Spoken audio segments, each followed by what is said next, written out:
గురుకుల సంక్షేమ హాస్టళ్లలో నాణ్యమైన ఆహారం అందించాలని బీఆర్ఎస్పీ రాష్ట్ర ప్రధాన కార్యదర్శి బొమ్మరపేన నాగార్జున ముదిరాజు అన్నారు.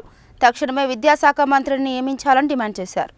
మంగళవారం నాగార్జున ప్రభుత్వ డిగ్రీ కళాశాల ఆవరణలో ఏర్పాటు చేసిన విలేకరుల సమావేశంలో బీఆర్ఎస్పీ రాష్ట్ర ప్రధాన కార్యదర్శి బొమ్మరపేన నాగార్జున ముదిరాజ్ తెలంగాణ రాష్ట్రంలో 1000కి పైగా గురుకుల పాఠశాలను ఏర్పాటు చేసి ఎస్సీ, ఎస్టీ, బీసీ సంక్షేమ హాస్టళ్లలో విద్యార్థులకు నాణ్యమైన ఆహారాన్ని అందించాలని సన్నబియ్యం పథకం తీసుకువచ్చి ఒక్కొక్క గురుకుల పాఠశాలలో ఒక విద్యార్థిపై 1,30,000 రూపాయలు ఖర్చు చేసి విద్యార్థులకు నాణ్యమైన విద్యతో పాటు ఆహారాన్ని అందజేశారని తెలిపారు.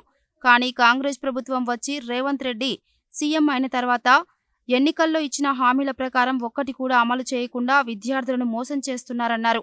ముఖ్యంగా ఉమ్మడి నల్గొండ జిల్లాలో 18 మంది విద్యార్థులు కలుషిత ఆహారం, పాముకాటు, వేధింపులతో చనిపోవడం జరుగుతుందని ఆరోపించారు. ఇలాంటి సంఘటనలు మళ్లీ పునరావృతం కాకుండా తక్షణమే విద్యాశాఖ మంత్రిని నియమించాలని ప్రభుత్వాన్ని డిమాండ్ చేశారు. ఈ కార్యక్రమంలో బీఆర్ఎస్పీ జిల్లా నాయకులు మేడబోయిన వెంకన్న యాదవ్, నవీన్ కుమార్, శంకర్, లింగస్వామి, రమేష్, సతీష్ కుమార్, ఆంజనేయులు, విజయ్, దయాకర్, అజయ్, రామచంద్రమూర్తి తదితరులు పాల్గొన్నారు.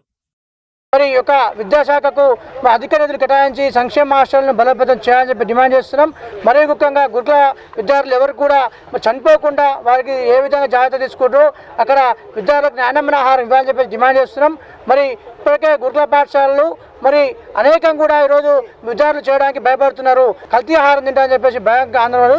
ఆ భయాందోళన నుంచి ప్రభుత్వం చొరవ తీసుకొని ఒక స్పెషల్ ఆఫీసర్ జిల్లాకు వేయించి సంక్షేమ హాస్టళ్లకు కూడా ఏ విధంగా అయితే ఆర్డర్లు ఉంటారో అక్కడ కూడా ప్రతి ఒక్క వాడే కేటేకర్ కాకుండా స్పెషల్ గ్రూప్ 1 ఆఫీసర్లు వేయించి ఒక విద్యార్థులందరూ కూడా ఆదుకోవాలని చెప్పేసి డిమాండ్ చేస్తున్నాం. మరి ఈరోజు సంక్షేమ హాస్టళ్ల పరిస్థితి దీనంగా ఉంది కాబట్టి దీనిపైన నిర్వహణ చెప్పి అంటే సంక్షేమ మంత్రి లేరు రాష్ట్రంలో, ఈరోజు విద్యాశాఖ మంత్రి లేరు. ఈ యొక్క రెండింటికి విద్యాశాఖ మంత్రి, సంక్షేమ మంత్రి ఏర్పాటు చేసి మరి తక్షణమే విద్యార్థులని ఆదుకోవాలని చెప్పేసి ఒక రాష్ట్ర ప్రభుత్వాన్ని డిమాండ్ చేస్తుంది.